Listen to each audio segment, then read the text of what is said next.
आज मैं आपको इस वीडियो के माध्यम से समास हिंदी व्याकरण का एक बिंदु, एक बहुत महत्वपूर्ण विषय है समास, उसके बारे में बहुत कम समय में आपको छोटे से वीडियो में मैं आपको बता देना चाहता हूं कि समास को आप कैसे पहचानेंगे कि किसमें कौन सा समास है या समास का विग्रह कैसे करेंगे। तो अभी ध्यान से आप देखिएगा, मैं बहुत शॉर्ट में आपको समझाऊंगा, एकदम मुख्य बात बताऊंगा, पहचान बताऊंगा कि किसका कौन सा समास होता है। ठीक है, तो अभी हम लोग आते हैं समास। सबसे पहले समास कहते किसको है? समास दो या दो से अधिक शब्दों से मिलकर बने नए शब्द को हम क्या कहते हैं? समास कहते हैं।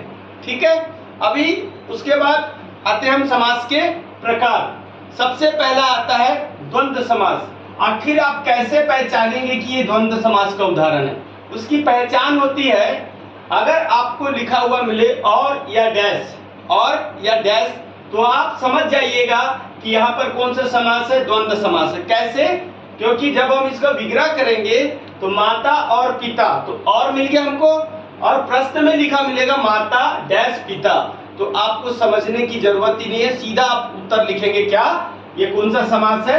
द्वंद्व समास। दो ही पहचान है, एकदम शॉर्ट में बता रहा हूं, दो पहचान है, और डैश, और डैश इसकी पहचान है। अगर ये प्रश्न में आपको दिखाई देता है तो हम इसको कौन सा समास बोलेंगे? द्वंद्व समास बोलेंगे। दूसरा समास आता है द्विगु समास। द्विगु समास की पहचान क्या है? द्विगु समास की पहचान होती है कि पहला पद गिनती वाला होगा, पहला पद संख्या वाला होगा।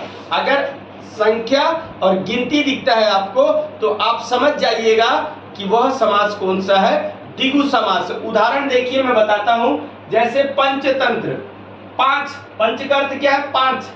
नवग्रह, नौ, चौराहा, चार। इस तरीके से अगर आपको पहले पद में, ये देखिए पहले पद में पांच तंत्रों का समूह, नौ ग्रहों का समूह, चौराहा, चार राहों का समूह, जिसमें पहले पद में आपको गिनती मिले तो आप समझ जाइएगा वहां पर कौन सा समास है?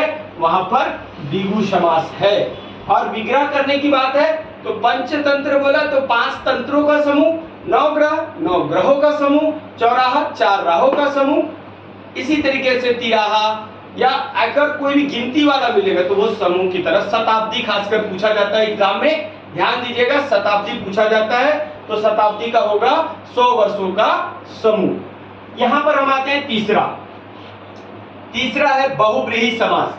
आखिर बहुव्रीहि समास को कैसे पहचानेंगे? बहुव्रीहि समास में हम दूसरे की क्या बताते हैं? विशेषता को बताते हैं। किसी की विशेषता के बारे में जब आप बताएंगे तो वहां पर कौन सा समास होगा? बहुव्रीहि समास होगा। बहुव्रीहि समास को कैसे जानेंगे? उदाहरण देख लेते हैं। लंबोदर, लंबा है उदर जिनका, मैं उनकी विशेषता बता रहा हूं, जिनका पेट बड़ा है। नीलकंठ, नीला है कंठ जिनका, अर्थात शंकर भगवान, जिनका कंठ कैसा है? नीला है, विशेषता बता रहा हूं।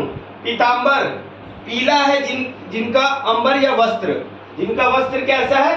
पीला है, वह भी पीतांबर, विशेषता है। इस तरीके से अक्सर एग्जाम में ये नीलकंठ और पीतांबर पूछा जाता है, और यह किस समास का उदाहरण है? बहुव्रीहि समास का उदाहरण है। ठीक है, एक बार पुनः मैं आपको तीनों समास को दोहरा देता हूं। द्वंद्व समास की पहचान है डैश और, जिसमें आपको डैश और लिखा मिले, समझ जाइएगा द्वंद्व समास है। दूसरा है द्विगु समास, जिसमें पहला पद गिनती वाला मिले, पहला पद गिनती वाला मिले, समझ जाइए कि वो कौन सा समास है? द्विगु समास है। तीसरा है बहुव्रीहि समास। बहुव्रीहि समास की पहचान क्या है? जिसमें किसी की विशेषता, लंबोदर, लंबा है उदर, नीलकंठ, नीला है कंठ जिनका, पीतांबर, पीला है अंबर जिनका, ये सब अगर हम किसी की विशेषता बताते हैं तो वहां पर कौन सा समास हो जाता है? बहुव्रीहि समास। अगला हम आते हैं चौथा, अवयवी भाव समास। अवयवी भाव समास क्या है? जिसका मान कभी ना बदले, जिसका अर्थ कभी ना बदले। अवयव का अर्थ ही होता है जिसका मान कभी ना बदले। अवयवी भाव समास, अर्थ ना बदले, मतलब यथाशक्ति हम इसका विग्रह करेंगे तो शक्ति के अनुसार, प्रतिदिन, दिन, प्रत्येक, एक, ऐसे बहुत सारे उदाहरण हैं जिनका अर्थ नहीं बदलना चाहिए। यथाशक्ति, यथा भक्ति, यथा संभव, ये क्वेश्चन पूछे जाते हैं। यथा शब्द से अगर आपको शब्द मिले तो समझ जाइएगा आप वहां पर कौन सा समास है, अवयवी भाव समास है। अगला आता है तत्पुरुष समास। तत्पुरुष समास की क्या पहचान है? तत्पुरुष समास की पहचान है का, के लिए, के द्वारा, से आदि शब्द आपको मिलेंगे बीच में, तो आप समझ जाइए वहां पर कौन सा समास है, तत्पुरुष समास है। कैसे? मनोहर, मन को हरने वाला। जन्मांध, जन्म से, देखिए इसमें का आया था मन को, इसमें जन्म से आ गया। कोपाकुल, कोप से, ये बीच में जो शब्द आ रहे हैं इससे पहचान सकते हैं आप कि यह कौन सा समास होगा, तत्पुरुष। फिर से बता रहा हूं, जब आपके बीच में का, के लिए, के द्वारा, से, पर आदि शब्दों का इस्तेमाल हो तो समझ जाइएगा आपकी उस समय कौन सा समास है, तत्पुरुष समास होता है। और आखिरी समास है मेरा कर्मधारय समास, जिसके आखिरी पद में उत्तर छिपा हुआ होता है। जो उत्तर हमें बताता है वह समास जो है कर्मधारय समास कहलाता है। कर्मधारय समास की पहचान आखिरी पद में उत्तर, जैसे महात्मा, महान है आत्मा, ठीक। पुरुषोत्तम, पुरुषों में उत्तम, उत्तम शब्द छुपा हुआ है इसके उत्तर में, पीछे जो शब्द छुपा होता है यही समास की पहचान होती है। चंद्रमुख, चंद्रमा के समान मुख आदि इसके उदाहरण है। इस तरीके से आप बहुत शॉर्ट में समझ सकते हैं कि समास क्या है। एक बात पुनः मैं क्विक रिवीजन करा देता हूं। द्वंद्व समास की पहचान क्या है? डैश और उदाहरण माता पिता, भाई बहन, चाचा चाची, दादा दादी, रात दिन, सुबह शाम, जिसमें भी और डैश मिल जाए आप बिल्कुल समझ जाइए वो कौन सा समास है, द्वंद्व समास है। दूसरा द्विगु समास की पहचान। द्विगु समास की पहचान है पहला पद गिनतीवाचक होगा, तो पहला पद गिनती, देखो पंच, नव, चौराहा, पहला पद गिनती। तीसरा बहुव्रीहि, विशेषता। लंबोदर, विशेषता बता रहे, लंबा है उधर। नीलकंठ, नीला है कंठ जिनका। पीतांबर, पीला है अंबर जिनका, विशेषता।